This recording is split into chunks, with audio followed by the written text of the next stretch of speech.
Thank you so much for tuning in to this episode of The Kim Jacobs Show. Be sure to subscribe to The Kim Jacobs Show right on YouTube. Turn on your notification bell to all so you never miss a beat. And guess what? Every time you watch, you're going to receive a real relevant and relatable guest that's going to share with you a piece of the puzzle on this journey called life that will help you be able to manage just a little bit smoother. At the end of the day, the Kim Jacobs Show goal is to be able to provide balance to the world, one household at a time. Kim Jacobs Show. You're watching Kim Jacobs Show.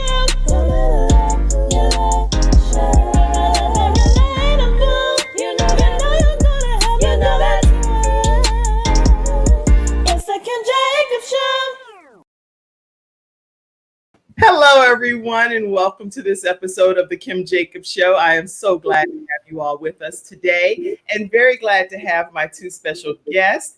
And I'm going to put my guest up. I esteem you higher than myself. How about that? Thank you. I should put you higher today.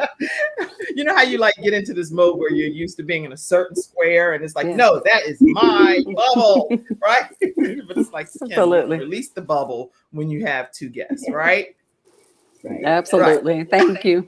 Yeah. Anyway, listen, I'm so glad to have you ladies on today. Everyone, grab your virtual seats as quickly as you can. We're going to be having a really, I think, heartwarming, educational, informative discussion today. And am I allowed to just go ahead and say organ donation? Is that? Absolutely. Okay. Because I want to make sure it's not taboo to say certain words. If so, I didn't practice, so we didn't script this at all. So if I say something that's like, Kim, gosh, don't say that word, then I'll just make an immediate adjustment. But it won't be edited, so it's still out there, you know? It's out there. All right, so today, everyone, I want to make sure that you let us know where you're visiting in from as you come into the studio and talk to us and chime in, ask your questions, share your thoughts. Today, we're talking about organ donation. Are you willing to be an organ donor? Are you not? Is it something that you're concerned about? Do you need way more information? There's a lot of things that we'll talk about today throughout this discussion. So let me go ahead and introduce our guests. Our guests are Kate McCullough, and she's been an advocate for organ donation for many years since a kidney transplant. Oh man, saved a friend's life in 2003. That's what I don't. Sometimes when I'm reading bios, I'd rather you tell the story than to read it. But after receiving a Bachelor of Arts in Communication, she followed her planned career path. And I'll let her tell you what her planned career path was. And she worked for many years in that particular field and even won some awards. And after 10 years in that industry, she decided to turn her passion for donation into a career. And we're going to learn more about the different networks and things that she's been affiliated with, because then I'm going to be telling her whole story if I go any further than that. After the birth of her daughter, Aria, is that right, Aria? Aria, Kate, and her husband Ross decided to return to their East Coast roots, and she accepted a marketing position with Atrium's Health Advanced Directive Program. In 2018, she was thrilled to have the opportunity to get her true passion come true. And we're going to talk about what that true passion is. All of these are like questions I'll be asking, so I can't bio. Simple as that, or that takes up the whole show. All right. So I am excited to welcome you today, Kate McCullough. Thank you for having me. Very glad to have you. Now, Lisa, is your bio going to do the same thing? Let me see here. I think it's going to reveal too much. Lisa straightforward is a hospital donation liaison with Lifeshare Carolinas. She's responsible for developing and maintaining positive relationships. I could see that. Positive relationships and maintaining positive relationships with Lifeshare's hospital partners and implementing strategic donation development plans to maximize Lifeshare's mission of saving lives. Moreover, she is charged with providing hospital. I'm going to let her tell you all of what she does, because then she won't have anything to talk about on the interview. And prior to joining, we'll find out what she did prior to that, because she's had over 25 years of experience in the health care industry. So we're going to talk about what positions she's had and what roles she's had and all of that. But ultimately, she enjoys in her downtime spending time at a specific place, which I'm not going to reveal. I'm not going to reveal in the bio, and being with her family and friends. Welcome, Lisa. How are you? Thank you. Thanks for having us. This is really funny because with the bio, when you're doing a motivational speech, or if you're at a conference, an Atrium Health conference, and you're speaking, and then you tell everything. But here on the talk show world, you can't do that because then it takes away from the whole interview, right? So I'm Absolutely. so glad to have both of you ladies here. Where do we want to begin? Let's see.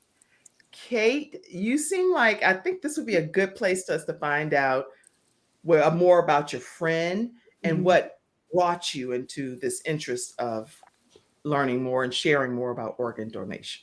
Absolutely. My interest in organ donation really started at 16. Like so many people, I went to the DMV to get my driver's license, and I checked that box. And I didn't really know the full magnitude of that. It wasn't until a few years later, in my senior year of high school, a friend of mine was starting to experience kidney failure, and his mom had died of kidney disease years before. And so he knew that a kidney transplant was a likely path for him medically. He stayed home and I went off to college. And while I was in college, he was going through kidney dialysis and, struggling through those health struggles to stay alive and needed that transplant. How old was he at that time? He was just about a year older than me, and I was early in college. So, he was young and going through this incredible health battle. Yes. And he, I kept in touch with him, and we stayed in touch, and ultimately he got that call in 2003 and he got that kidney transplant. Fortunately, through the wonderful world of social media, we're able to stay in touch, and I get to see him post every year on his transplant anniversary and talk about how well he's doing. And he's such a great example of what transplant can do. Since his transplant, he went back to school. He's received 2 master's degrees. He coaches youth soccer. He's involved in his community. And he's a great example of living your second chance. And oh my gosh. And he's still alive today. Still alive and thriving. And Oh I my see him gosh. post all the time on Facebook every year on his anniversary. I remind him, he knows, I remind him that he was one of the reasons I was interested in this. Awesome. And then I was fortunate enough in college, I was involved in the Public Relations Student Society, and we had to put on a PR event, and we chose organ donation as our topic. Oh. So we had someone come in from the organization in Pittsburgh and give us a presentation. And I learned so much more during that presentation. So I already had the personal experience Right. and seeing somebody save. And then I learned about tissue donation, which I didn't know anything about. And when they said that a tissue donor could save up to 75 people, I was hooked. I still remember to this day, I called my dad that night and I said, if I ever get a chance, I would love to work in this industry. Wow. So it was always right here in my heart. I went to school for television, and I worked, as you alluded to in my bio, I worked in TV news for 10 years behind the scenes as a producer. I could see you doing, but so I could see you being in front of the scenes. I thought you were. I only got in front of the camera after I got out of news, ironically. I had never been in front of the camera. In my first TV interview, I was trembling with fear. You look so calm and poised and professional and ready to tackle the world. So you do not look like you've had any problems with behind the scenes stuff at all, in front of the camera stuff at all. Fortunately, my first interview did not make air because it shouldn't have. But when you're passionate about what you do and you really believe in it, it makes it so much easier. And it's definitely gotten easier over the years. As you get more comfortable and you really know the material. But I worked for 10 years in news. I won an Emmy Award for a production that I did in Las Vegas, where I lived for 11 years, as you can see from the photo. That's my throwback to my old home of Las Vegas. I love that photo. Is that a Peter Lick piece or no? No, this photo was taken by a transplant recipient. She was a volunteer with me in Las Vegas when I worked in organ donation there, and she got into photography. She should be. Do you? I mean, Right? I don't It's know. First of all, beautiful. I don't know name brands of stuff, but I just became hooked on Peter Lick when it came to Mhm. anybody that sees Peter Lick work is going to Yes, be Mhm. hooked, right? it's memorable. I actually have a book, a coffee table book of his photography. It's stunning. Too. Mhm. You cannot. I love it. I don't even know in my mind. I think is in storage at this point. But the point is, I love the pictures, and that Yes, picture looks at the same level, right? yes. You know, people often ask me what I loved about living in Las Vegas. I lived there 11 years and I loved it. And that picture tells the story. The desert landscape to me was so beautiful. First time I visited, I was like, wow, it's gorgeous here.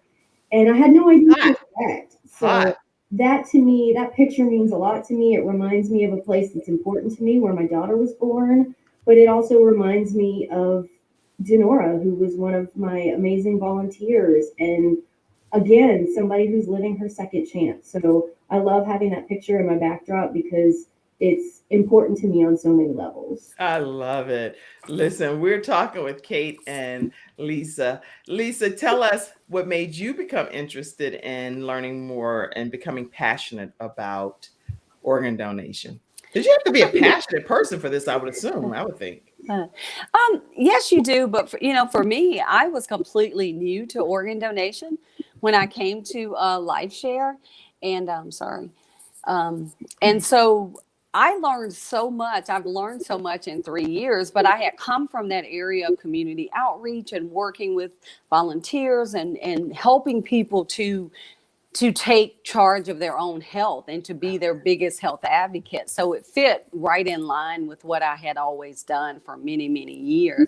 That's And but learning, just as Kate said, I got my driver's license. I was a donor, didn't quite understand it, knew nothing about the tissue and eye donation piece. So I have just learned a lot, and I've tried to educate my family and just anyone that I come in contact with about the opportunity to save lives through donation.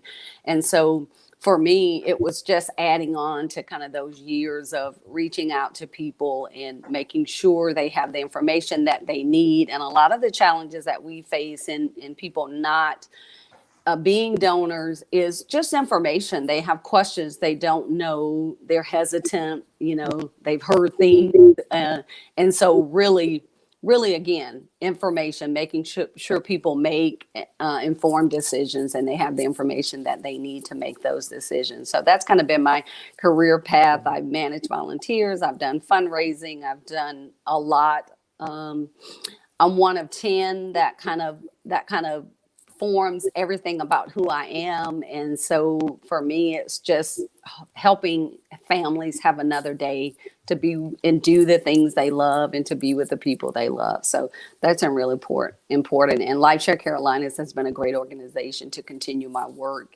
in kind of community outreach and team building collaboration, which is a lot of what I do as a hospital donation liaison, is really develop relationships and good working relationships with our healthcare partners. So that's been really great for me. This is excellent information. And it seems, Lifeshare Carolinas, you all are saying it like just this organization Right. piece, right? But the way that you come across is it's like you all are the owners, and you're not the owners of this organization, but you Right. exude ownership qualities, and that is so rare in different organizations that you're taking this on like this is who I represent, and it's a part of who I am. That's like the whole Disney experience for me Right. anyway. You all seem like you would drop your broom and you would go to the other side of the park all for life share. Yeah. That's when you know you're working somewhere special. So I just want to commend you all. And that's how people on the Kim Jacobs show team feel too. They'll drop their broom and go across. They'll be like, "Girl, we're gonna drop the broom." Yeah, Yeah. you bye. We ain't got nothing to do. They would do the same. But I'm excited about what I'm hearing today. And I didn't think I was gonna be. I was like, "Oh, what are we gonna do? How is this gonna come across?" I'll give you one comment. One comment that somebody that is near and dear to me said, but I want to hear your thoughts on some of these myths and things. It was one of my children. I'm not going to say his name. I'm not going to say his name, but okay. But he said, "Mom, we had a roundtable discussion about this last night." And I said, "I have these guests coming on. We're going to be talking about this." He was like, "Listen here. You leave all my body parts intact because I'm not sure in the afterlife what's going to really be needed and what's not. So I just want to be safe, and please do not put me down for this, right? But then others at our table were like, oh, this would help somebody else's life be saved. Sign me up. I want to be the person that gives whatever parts after. They said only after I've passed away, right? So there's a lot of questions. When we come back from this commercial break, I want you all, whoever's going to be the person or deep dive into this, what are some of the myths? What are some of the facts? What can people really expect when it comes to organ donation and tissue donation? And what's the difference between organ and tissue? I know, but I want the audience to know when we come back. Is that fair? Absolutely. That's like 1,000 questions in one. So get prepared to answer whichever ones you want. All right, listen, today's episode is sponsored by Snow Legal. The Snow Legal Group can be reached at 704-358-0026, and their email is info@snowlegal.com. Attorney Kenneth D. Snow is passionate about helping people that have been in situations that are voiceless and they don't know what the best way is to get through these situations. Reach out to them and let them know that the Kim Jacobs Show sent you their way. We're going to learn more about them now. We're going to come back and get some answers to these questions about organ and tissue donation. Thank you, ladies, so much for being here today. I'm attorney Kenneth D. Snow, and at the Snow Legal Group, justice is our job. For more than 20 years, Attorney Snow has been fighting for justice and winning cases in the Carolinas by providing aggressive representation in criminal defense, domestic violence, family law, serious injury, and wrongful death. If you've been injured or lost a loved one in an accident, including tractor trailer or rideshare, you need the Snow Legal Group by your side, fighting for justice and fighting for you. Visit snowlegal.com. Call 704-358-0026 for a free virtual consultation. Located at 6827 Fairview Road, Suite D in South Park. All right, everyone, and we are back, and now it's going to be a bunch of questions being answered. Or take it away, Kate and Lisa. Talk to us and tell us what. Let's see. Answer what I've said so far, and then we're going to go to some of the studio audience questions and comments. Yeah, I think one of the great places to start is one of the last questions you asked, which is the difference between organ and tissue donation. And if you want to, Kim, pull up the slides, there is a slide that talks about the different organs and tissues that can be donated that would be a good visual to go along with this. And Lisa, I'll let you talk about the organs. Okay. Absolutely. So one organ donor has the potential to save 8 lives. So when you just think about that, right? Think about that impact. And so basically, we can recover a heart, liver, lungs, or 2 kidneys, 2 pancreas, and intestines. And so when you think about that is the possibility for one donor, from one donor. Let's stop there for a second. Mm-hmm. Right now, what I'm understanding is, and this is what I want you all in the studio audience, and ask your questions, guys, because this is going to be a matter of life and death for someone else after you've already passed away. So one donor can save up to 8 lives. And are you going to tell us how that process works when people are donating these organs after they've passed away? How does that, are they 100% sure that they passed away, and what's happening? Yeah, absolutely. This page right here for a minute. Yeah. So this is organ only. And these are the different types of organs that we have the potential to recover on one donor. So like I said, heart, liver, pancreas, lungs. So you can split those. So 2 kidneys, you'd have 2 kidneys, and then intestines. Okay. And that's basic. There are some instances where you can take portions of a liver and things like that. But this is, pretty basically basic. These are the organs that we have the potential to recover from one donor. So and then these are people that are waiting on like I know there's the kidney transplant list, mm-hmm. the lung transplant list. Like I can give you an example. 3 of my children have cystic fibrosis. Okay. And I don't talk about it that often, but recently, anyway. So lung transplants are incredibly important for cystic fibrosis patients at certain phases of the game. Right. Yes, right? absolutely. Yes. So Yes. what would happen in a situation? I'm trying to make it where I understand it for myself if I needed to get more clarity. If someone was on a lung transplant list, they would be told you made it on the list. Where how would they get the lung after some tell me that process. So Lifeshare kind of serves as the bridge between the donor and the recipient. So Okay. we are kind of the organization that facilitates the donation process. Someone is in a hospital and they have been declared in most cases brain dead. So that's typically somebody who's been involved in some type of trauma with a head injury in most cases, and their brain is no longer functioning. And of course, we know our brain controls the rest of our body, right? So if our brain stops functioning, then we are clinically deceased. And this person is on a ventilator, and there's several tests that are done to confirm brain death. And a physician will, confirm these tests and talk with the family and let them know your loved one is brain dead. It is only after that conversation that we become involved. We give the family time to process that because that's a big, big tragedy, right? So we're going to give the family time to process that. And then at the appropriate time, our staff, our family support team comes in and they are the ones to have that conversation with the family. So if someone was a registered donor, that's going to be the conversation because that's a legally binding decision. And they're going to say to this family, your loved one was a donor, they had made this decision, and we're going to help you through the next steps. If someone has not made that decision for themselves, then that person's going to talk to the family. We are legally obligated to offer the option of donation to every eligible patient. So if the patient meets the medical criteria to be a donor, which is extremely rare, I will say, but if they meet that medical criteria, we have to offer that option of donation to folks. And that can be a really hard conversation to have. And that's why we always want people to talk about this early on. When you said you sat down and had a conversation with your family, that's the best thing you can do. That is so important to talk to your family and really have an open, honest conversation about this. Because it's better to talk about it now than in the moment of tragedy and loss. So, but to your question, absolutely. Only after someone has been declared deceased is this happening. And yes, so someone has the ability after they've passed to give these gifts to someone who is on that transplant waiting list. And so then we facilitate that part of the process.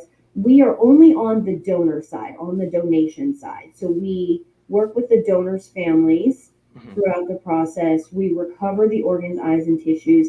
And then from there, we transport them to where they're going, whether it's a tissue processor, a cornea surgeon, or a transplant center. And after that, we are out of the process and it's taken over by the other side of the process.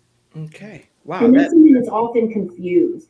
We don't have anything to do with how a person gets listed, if they get listed. That's all done on the transplant side. So the transplant recipients deal with the transplant center. The donor's family deals with the organ procurement organization, in this case, Lifeshare. And Okay. there's 57 of us around the country. Well, that's nice that there are 57 around the country. And I'm not, by all means, all 57 of you all can come here on the Kim Jacobs Show. But so far, I've met Kate and Lisa, okay? And so I'm quite impressed with this one that I've met so far. I'm sure all 56 other ones are fantastic too. So no judgment here.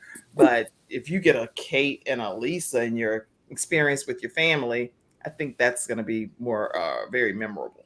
That's just Kim Jacobs speaking, not the show. Okay. Absolutely.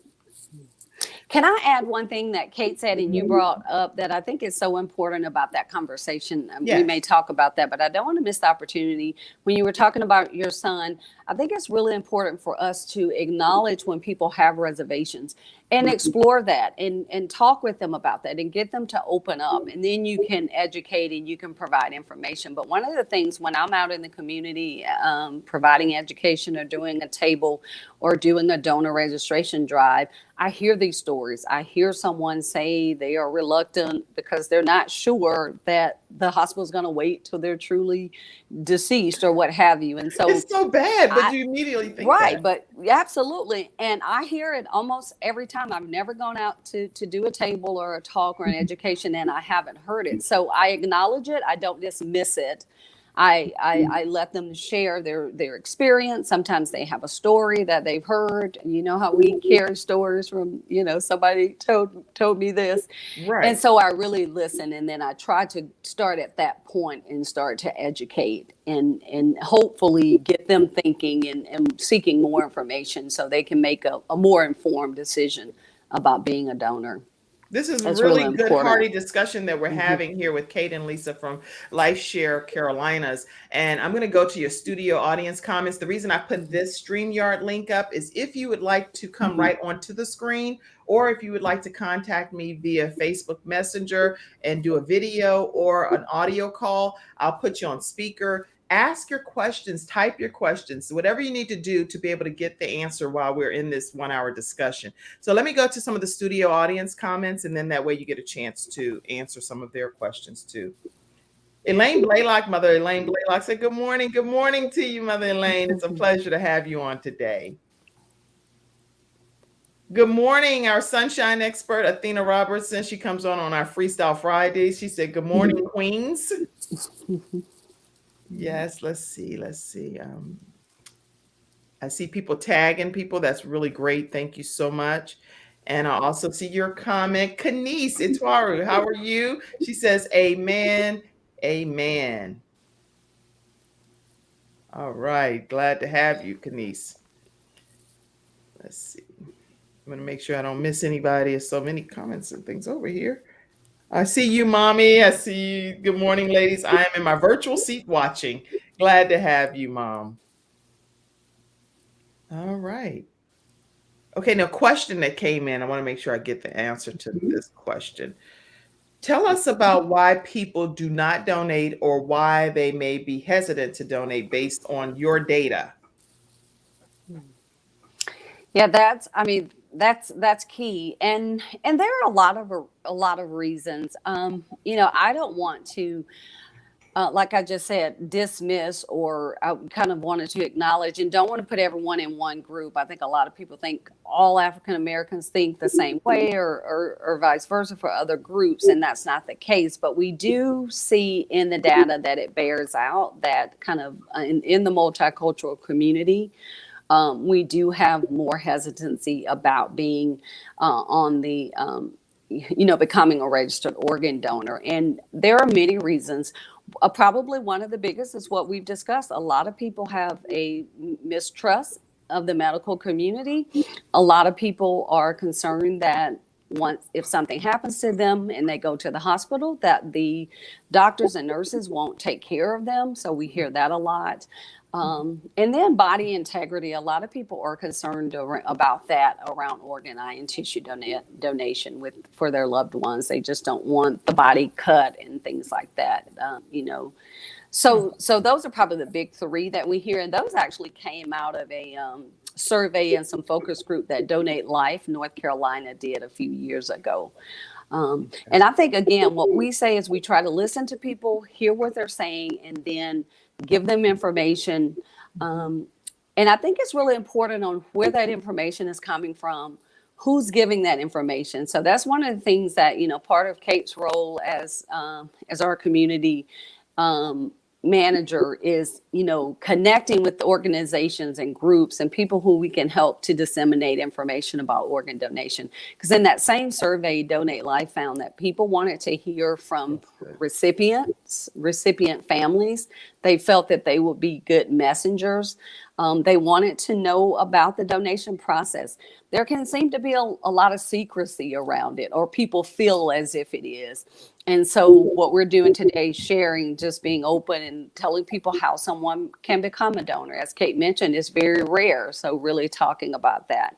And so those things are really, really important. But I think there are a lot of reasons that people say no.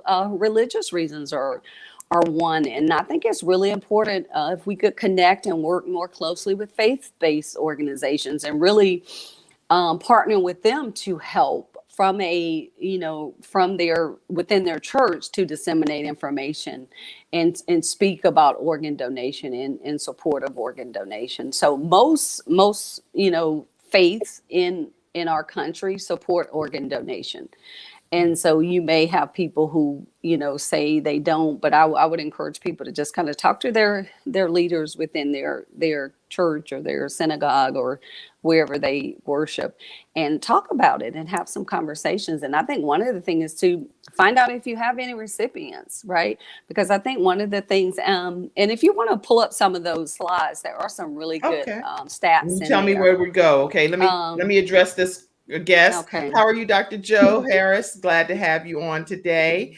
And then I see also Amy Baden says, what is the religious perspective on organ donation? Since you were mentioning that, Yeah. what is some of the religious perspectives that people share regarding that? Oh, you already answered it. Okay. Yeah. All right. I was gonna say, I think you answered it, but I don't want to Yes. disregard anybody's comments. Thank you so much for that question, Amy, as well. All right. So we're going to go to some more of the slides and let you tell me which ones to go to. And I think it's about halfway down, maybe. Okay. But this is a really good discussion. Thank you. Really grateful that you all came on today. So we were here with donors. We're going to go. Because I think it's important to show those who are waiting. Yeah, you can keep going. Okay. Those who are waiting on organs and kind of the difference between those who are registered. Oh, this is donors. good, though. I don't want to skip past this myth. Oh, yeah. Wait a minute. I know y'all telling me where to go, but I'm like, wait a minute. I can see something I want to see. I'm not too old. I'm too old. I'm too sick. Those are myths. But the fact is what? Every donor is evaluated. Okay, talk to us about this for 1 second. So I'm going to take this one because this is one I hear every time I'm in the community. There's never a time I'm in a community setting that I don't hear one of the two of these. People, I'm so old, you don't want anything I have. Yeah. Or, well, I've got diabetes, I can't be a donor, or I have hepatitis, I can't. And so both of these are really important to know because, there are reasons that people choose not to say yes now when we're young and healthy. And these are barriers to people. They think, well, I'm too old. The oldest organ donor in the U.S. was 93 years old. This was just a few months ago in West Virginia. A gentleman was able to donate his liver. And that is, of course, extremely rare to be 93 and donating. But age is just a number, right? You could have a 70-year-old standing next to a 50-year-old. What matters is what's going on inside. It's how healthy we are on the inside. It's not about the age. But the sickness as well. Not only, there are things that will medically rule someone out from being a donor, but what we always tell people is don't rule yourself out because of sickness. A lot of people will think that they can't donate because they have various illnesses or diseases, but medicine is constantly evolving. Several years ago, someone with hepatitis could not donate, but now that there are treatments for hepatitis, someone with hepatitis can donate. And one of the most remarkable, I think, is HIV. There is now a clinical trial in the U.S. for HIV positive donors to be able to donate to HIV positive recipients. Get out of here. That is so important to know. That started under the Obama administration. They passed the HOPE Act, and that cleared the way for research of HIV positive organs, and the organ donation piece came under that research. And so when we tell people don't stop yourself from doing this because of an illness, you never know where medicine is going to be. Hopefully it's going to be a long time before anybody is talking about this with us. This is good. This is good information you're sharing. And I'm looking here at my phone because I wanted to see if this came up. This next one, myth and misconceptions. I won't be able to have an open casket funeral. Somebody please talk about that because that's a big one. Yeah, a lot of people think that this is, well, how can I donate my tissue, my bones, and my skin and still have an open casket funeral? All of these procedures are surgically done. They are, they are done with the utmost respect and dignity for the donor and the donor's family.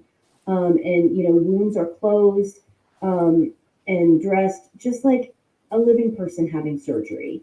And, in the case of tissue donation, of course, if someone's donating their bone, we replace that with a prosthetic so that if they want to have an open casket funeral, they can. Who would know that? I would Right. not know that. Right. This is such good information. I'm gonna tell my family all of this later. This is great. Okay. The other thing we do, Kim, too, is a lot of people don't know this. Let's say somebody wants to be buried in their favorite T-shirt, right? They're a big fan of a band and they have this T-shirt and they love, and that's what they want to be buried in. And if we know that, then we won't recover anything from the arms. And so as long as we know these accommodations, we will absolutely make those accommodations. And we are going to do everything we can to minimize any changes to the physical appearance. Wow. Okay, this is incredible. Let's see. If someone wants to have that open casket funeral, they sure can. Excellent. Okay. Now, is this what you were going to talk about, Lisa? Yes. Okay. So,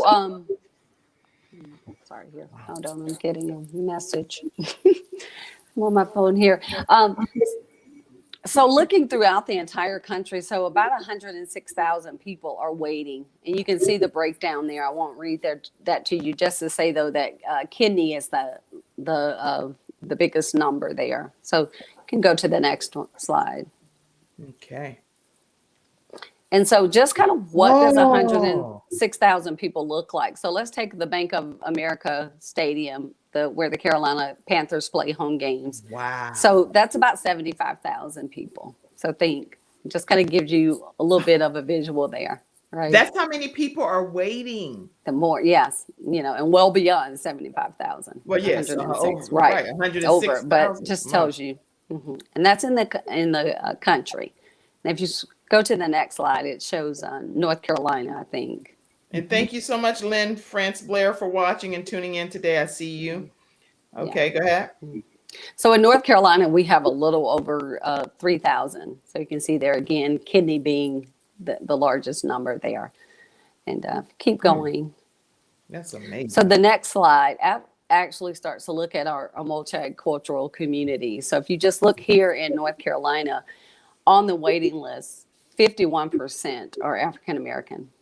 And then the 5% Hispanic Latino, 3% Asian and Pacific Islander, 3% multicultural, and 1% This is American Indian, Alaska Native. So that just puts into perspective. So 63%. Predominantly 51% that are waiting are African American. African American in North Carolina. But you're saying statistics show that go to the next slide. Yeah, it'll show you who actually are donors. Okay, that's that. Oh, right. Okay. So you see only that 22% of African Americans donate, but correct. 51% are in need of organ donation or tissue donation. Correct. Wow. Okay. Yes. I know I'm sorry. I took over the whole. No, you're fine. But I mean, it's a stark difference, and that's why it's so important that we educate and that we collaborate and work with organizations and entities and really get to these communities. And one of the things that we really want to do is not to just talk about, become an organ donor, just sign up. We really want to talk about health and wellness. We want to talk about what's leading people to need transplants. And sometimes those are illnesses or diseases or things that you can't help, but some of them may be related to lifestyle or health and wellness. And so really working in the community, collaborating with other organizations, other entities that are also dealing with those types of issues and concerns and working together. And so Lifeshare want to be a partner in talking about overall health and wellness and not just signing up, but let's work together and make sure people are healthier and they have spaces to walk and they can get fresh fruits and vegetables and those types of things. Charlotte and North Carolina are doing great on that. They are trying to, have more parks, more green spaces, more areas where people can walk. And so there are other entities like the American Heart Association, the Diabetes Association, and other entities that are doing this. So we can collaborate, working again with the faith-based organizations and really get a holistic approach and organ donation is a piece of that. So Well, this is not just, incredible. so it's really Talk kind to of us. a What new is this approach. about the legal first person authorization? Yeah. I think, Kate, are you going to take that one? Yes. But just let me let everybody, because it's people tuning in. I want to make sure everyone knows that we're talking with Kate McCullough and with Lisa and Gaithers. Is that your last name, Lisa? Because I'm not looking at the tape. Okay, Lisa Alan Gaither, yes. Alan Gaither, who's talking to us from Lifeshare, Carolinas today about organ and tissue donation and how important that is. And so type in the comments section any questions that you may have or comments. Are you considering organ donation? Are you willing to be an organ or tissue donor? And if not, what can they do to help you consider it? Okay, go ahead. So one of the questions that a lot of people have is, if I sign up at the DMV, what does that truly mean, right? So everybody kind of knows, you go to the DMV, they ask you about organ, eye, and tissue donation. Do you want to be a donor? Right. And if you put that red heart on your license, that does mean that you are agreeing to be an organ, eye, and tissue donor. And that is a legal authorization. So for anyone over the age of 18, when you make that decision, that is a legally binding decision that cannot be overturned by your family. So what that does is that gives you the power. So you make the decision that is best for you, and your family does not have the authority to overturn it if you're over the age of 18. Wow. Now, someone who's a minor can still sign up, but if they were to pass while they were still a minor, their family has the ultimate decision. But what we see a lot of times is when the family is presented with this information of, your loved one made this decision and he wanted to be a donor, that means something to mom and dad, right? If my kid made that decision, that was important to them. That was a decision that he or she made. And a lot of times they want to honor that decision. But it doesn't become legally binding until you're age 18. But that's really important to know, because we want families to be comfortable with this decision. So when you make that decision, talk to your family about it. Let your family know, hey, I did this. I signed up for this, and I want to make sure that you know that this is what I want. Because we don't want families to be blindsided with this in the middle of a tragedy. We want them to be prepared. There's going to be questions we have to ask to facilitate the donation process. And it's so important to have that family conversation. That's, Kim, that made me so happy when you said you sat down with your family to talk about it, because signing up is amazing, but the next step is talking about it and sharing that decision with those who are most important to you, so that they know how you feel one way or another. Yeah. And that's something too, we do support everyone's right to make this decision for themselves. We would never pressure anyone to sign up to be a donor.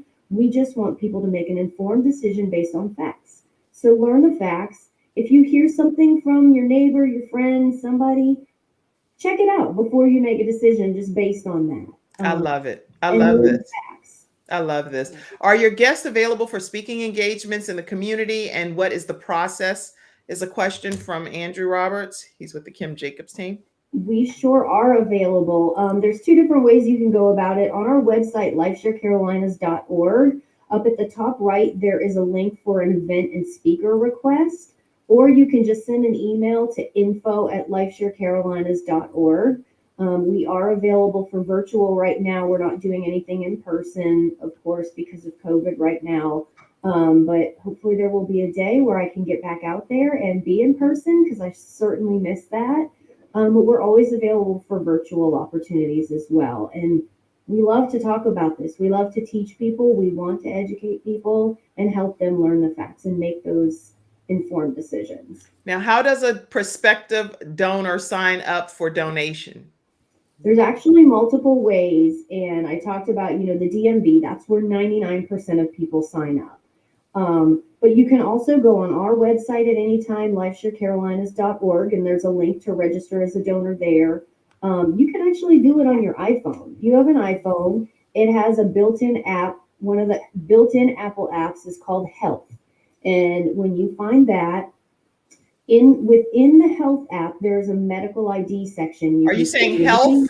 Health. Or health? Mm-hmm. Health. HEALTH. Okay. Health. So the health app, everyone, make sure you find that on built into your Apple device if you have a smartphone. Okay, go ahead. Yeah, it's the little heart. It has a heart on the app. Yeah. I'm actually using my phone right now Mhm. on Instagram to share this broadcast with Instagram viewers as well. So that's why if you saw me looking sideways, that's what I was doing. I was just trying to make sure, because this is really good information that everybody needs to be able to see. In some platforms we're not on live, so this is really good. Right. All right. So you go into the health app, and in the health app, there's a medical ID section.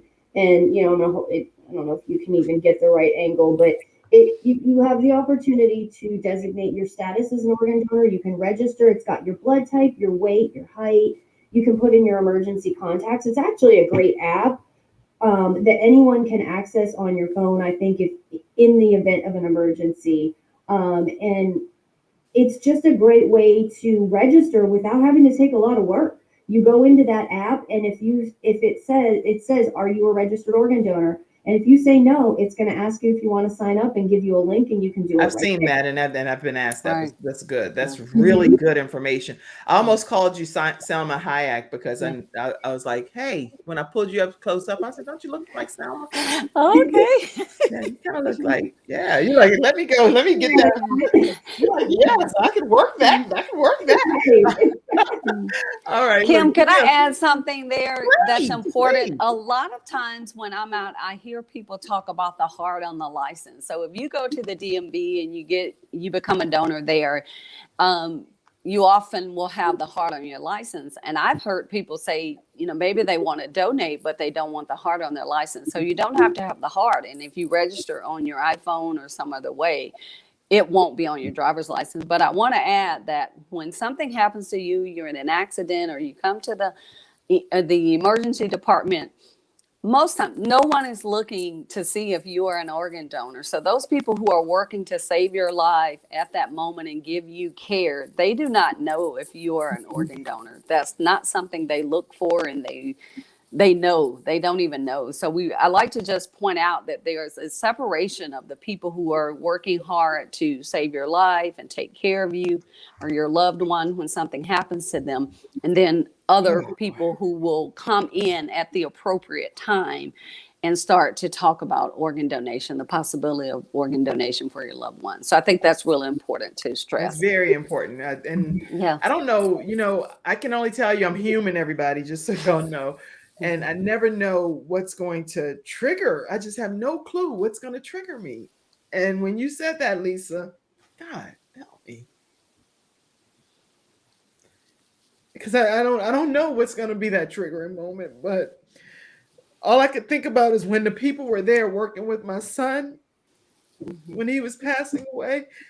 They were not looking. Let me see the license and see if there's a heart on it, or let me see if this person is this person an organ donor. Let me ask you that right quick, Mom. They weren't thinking that at all. Those people were pouring down, sweating. Like I've never seen people sweat so much and so hard. And they were giving everything within. Those people would have given their own lives to save Gabriel's life. They did everything they could to save him.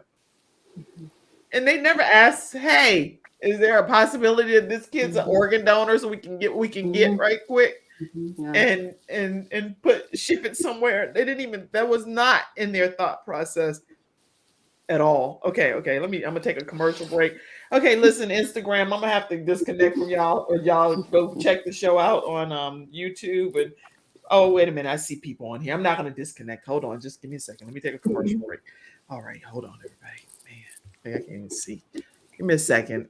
But the point that I'm making here is that, listen, they're not the emergency transportation people. The reason it makes me say this is because I think of things like from movies and stuff, and you think about like I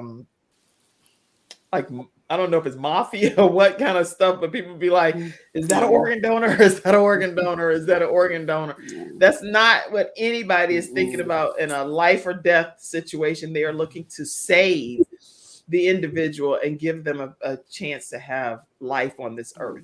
And so as you're considering whatever you're considering today, there's no judgment one way or the other on either of our part here. these are just some facts that are being shared with you so that you have more things and options to consider. We're going to take a commercial break, and right after this break, we will come back and hear more from Kate and Lisa. Sorry, Lisa and Kate, I had no idea. I wasn't planning to cry on this episode at all. Sorry. All right. It's not just another day, it's a brand new day, full of all the fun, love, and laughter you and your family create. Silver Shield Security understands feeling at home means feeling safe and happy. No credit checks, no contracts. We offer payment arrangements, and we'll even give you a free door camera. Find out how we can brighten your day even more at silvershield-security.com. Silver Shield Security. All right, so we are back, and we're back with Kate and Lisa, and I want to make sure that I do give you Silver Shield's information again right here, and we'll put it in the comment section of all of our episode sponsors. They can be reached at 704-440-4688 and the silvershield-security.com. Let them all know whenever you reach out to them. Don't just call and say, hey, I'm calling to get service. Say that the Kim Jacobs Show sent you their way, okay? All right, so Kate, Lisa, talk to us some more. Oh, some more comments came in, so I want to make sure I don't. Let me go back to one of the studio audience comments. Please know that I'm not trying to disregard any of your comments over here. Oh, someone said, can you have a traditional funeral? Mitzi said, can you have a traditional funeral or viewing after donation? And you answered that earlier, but go ahead and answer it again. Maybe this person had just probably tuned in. Yes, absolutely. You still can have even an open casket viewing if that's what you choose. All of the procedures are done as surgical procedures, and the donor is treated with respect and dignity throughout the whole process. And if there are special requests that are a little out of the ordinary, as long as we know those in advance, we will take those into consideration and make accommodations. Excellent. And Tony said, my son was a hero and saved 6 lives. I am an advocate in my area and do some speaking presentations. Can I get a copy of these slides? They are very helpful. Yeah, Tony, we would love to talk with you. Please send me an email at info@lifesharecarolinas.org, and I'd be happy to talk with you a little bit more. Some of the information does differ from state to state and region to region. So if you send me an email, I'd be happy to chat with you a little bit more about getting involved and getting the right information to share. And just for our podcast listeners, make sure because you're not seeing this, is Kate McCullough, and her email is info@lifesharecarolinas.org. And you can also learn information about Lifeshare Carolinas right at lifesharecarolinas.org. And Lisa, if you want to connect with her, which she's a joy as well, and looking forward to being that liaison for you, is Lesa.Allen Gaither, Gaither, at lifesharecarolinas.org. Okay. So I'm doing that for our podcast listeners on iHeartRadio and iTunes and SoundCloud and things. Okay. All right. So let me make sure I didn't miss anybody else's comments here. Oh, I see lots of comments from you, Andrew. Let's see. Okay. What if a person declines to donate at DMV initially? Can they change their minds later, giving permission to become a donor later? Would there be an additional cost from DMV for them to do that? DMV is just one of the places you can sign up. And that's a great question too, because now that they're on an 8-year renewal cycle, you don't have to wait till you go to the DMV. You can sign up anytime online at our website or on your Apple iPhone. And I know they are working with Android to try to find a solution similar to the Apple Health app as well. I love it. You can sign up anytime. It's always free of charge. Okay. Pamela Howard, glad to have you on. She plans big events. So if you ever need someone that deals with planning, go back and grab Pamela Howard's information. She keeps you on task for any of your speaking engagements and keeps you with the timelines. It's Pamela Howard. Great information, she said. If additional costs for changing to become a donor, okay, no.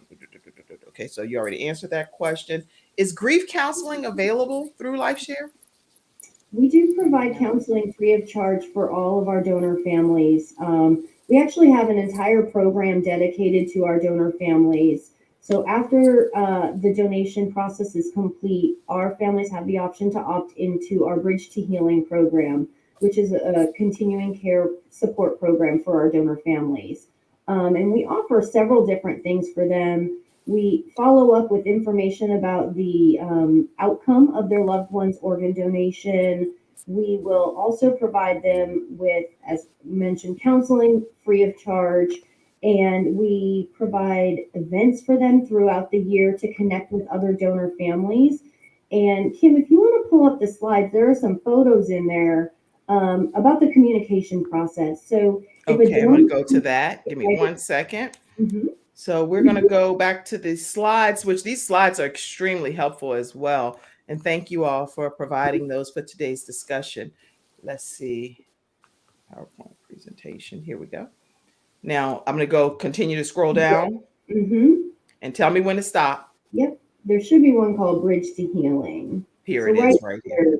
So these are some of the things that we do for our families. You know, we send them a grief journal and a book about grief, a sympathy card. We do some follow-up phone calls. We provide counseling. We have regular communication throughout that first year through the phone and mail. And then we facilitate these different connection events to connect donor families with other donor families. We have our annual donor remembrance celebration, but the one I really want to hone in on is family and recipient communication. So if a donor family or a recipient wants to write to the person on the other side, we help facilitate that process. So a recipient can write a letter thanking their donor's family, and a donor family can write to their recipient talking about their loved one. And a lot of times when they exchange these letters, they express interest in meeting in person.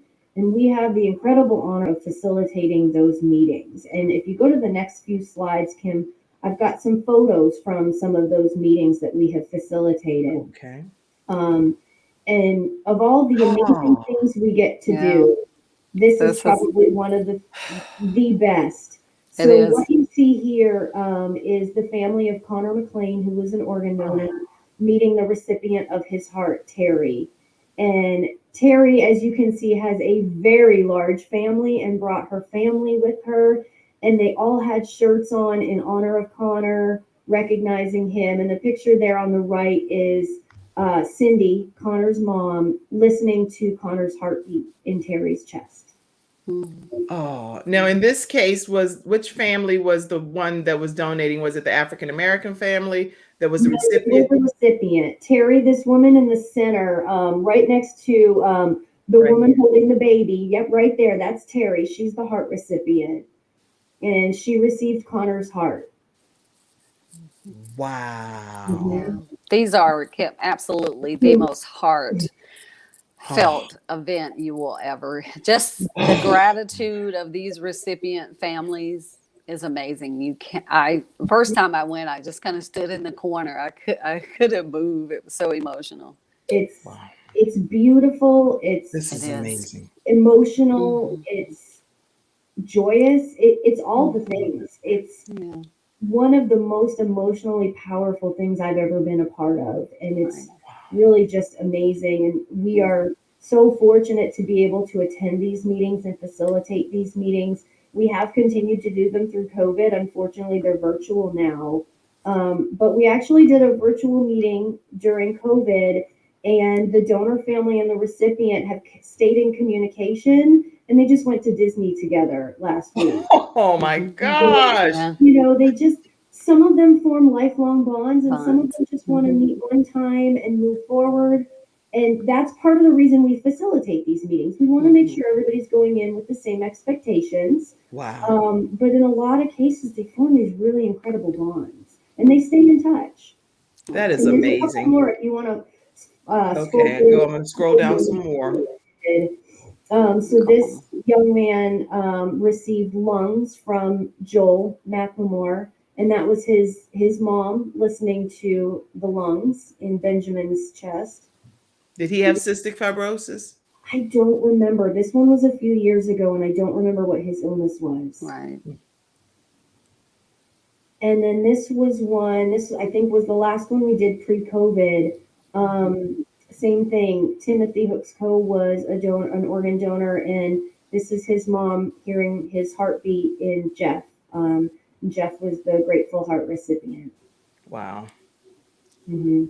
Wow, wow. Okay. This is we're gonna take a final commercial, one more commercial break here. And then when we come back, I want to hear some closing comments. Can you believe this hour went by that quick? It, It went by so it went quick, by didn't really fast. It did. it? I hope you guys felt comfortable here on the Hmm. Kim Jacobs show today. Absolutely. I Absolutely. do want to encourage everyone to keep my son's heart beating. Please make sure that you attend this year's sixth annual 5K walk. Is this Saturday at the Concord Northwest Cabarrus Concord High School, and it's virtual or in person this year. You can go to GabesHeartFoundation.org to register. It's free to come out and walk, so you don't have to pay anything to come walk. If you want to donate, you can, or you can purchase a t-shirt as well, and that's how we'll get the for proceeds to do random acts of kindness. Okay. Our next episode sponsor that I want to make sure that I share with you all is attorney Charles Everidge from Hunter Everidge Law Firm, and they are in the Charlotte area. They're also in Alabama now, and they are also in the Richmond, Virginia area. Their phone number is 704-377-9157. They deal a lot with disability, SSI, supplemental, wrongful death of a loved one, and things of that nature. So definitely check them out. And Lamb Funeral Home, the owner of Lamb Funeral Home is in the Concord, North Carolina area. He's a veteran and knows all of the ins and outs of veterans, whether it's an adult, dependent child, a spouse of a veteran. You definitely want to reach out to them. They're certified in all 50 states, 704-782-3011. And again, let them know that the Kim Jacobs Show did send you their way. So we're going to check out attorney Charles Everidge with Hunter Everidge Law Firm. And then please tell us some closing thoughts from you all, okay? When someone has lost a loved one, they want to know what exactly happened. They want to know, is the other person going to be held responsible? And they want closure. At Hunter and Everidge, we help clients that have lost a loved one move on, and to do that with dignity and respect that they deserve.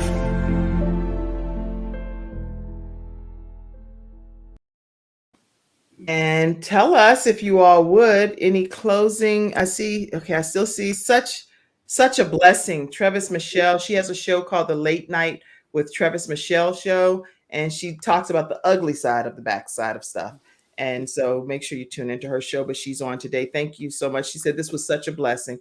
My family received a letter from a recipient. It was a great feeling knowing that my daughter was still among, because they don't.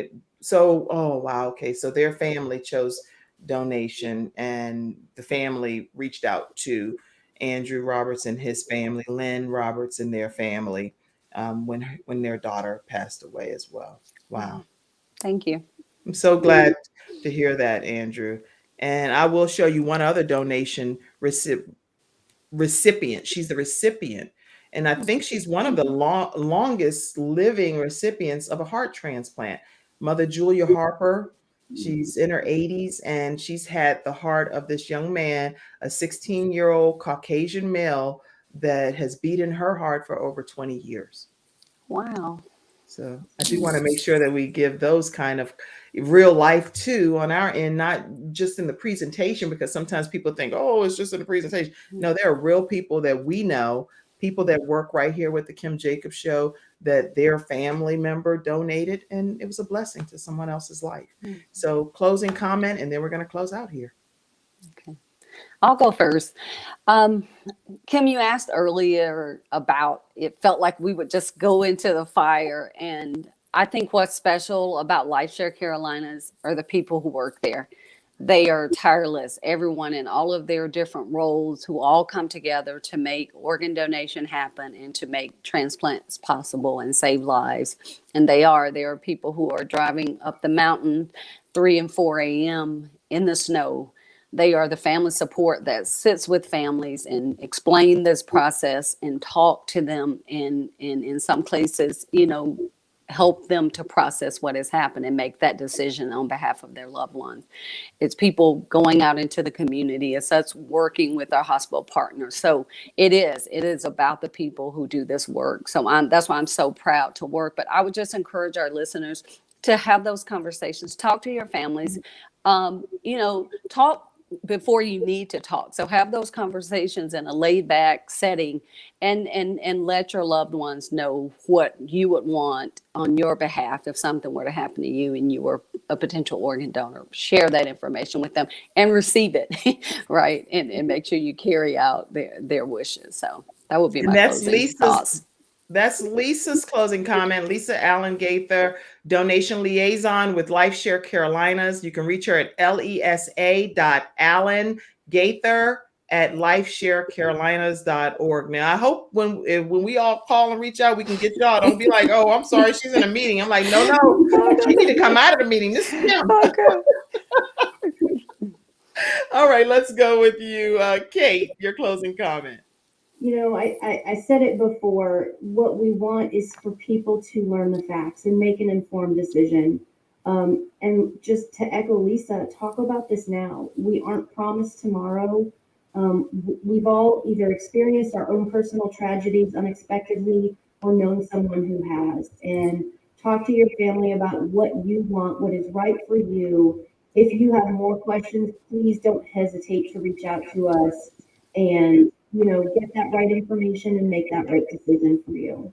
Wow. Okay. Well, guys, you can't get a more thorough overview in less than an hour than what you've experienced here on the Kim Jacobs Show.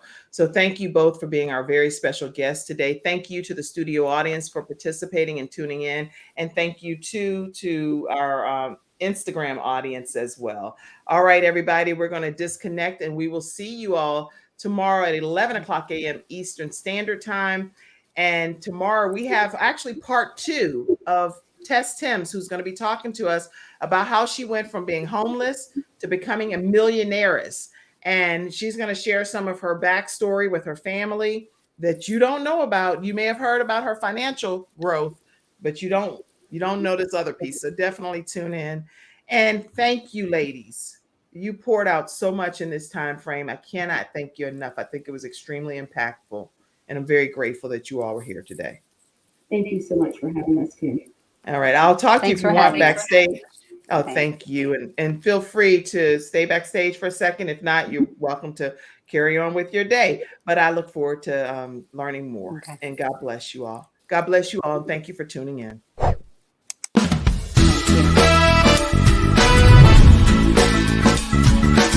Hello, everyone. I'm Kim Jacobs, host of The Kim Jacobs Show, where we're bringing balance to the world one household at a time. Listen, we go live every weekday, Monday through Friday at 11 o'clock a.m. Eastern Standard Time. I bring guests on that talk about their backstories, things that they've had to overcome to become who they are today. Many of them are balancing and juggling life, and they've become experts in different fields. So they're sharing tips with you to make your life just a little bit easier. Many times as a guest in the studio audience, you'll get a chance to walk away with a missing piece of the puzzle that might be missing in your life. Let's go on this journey together, and I look forward to seeing you Monday through Friday at 11 o'clock a.m. Eastern Standard Time, right here on The Kim Jacobs Show.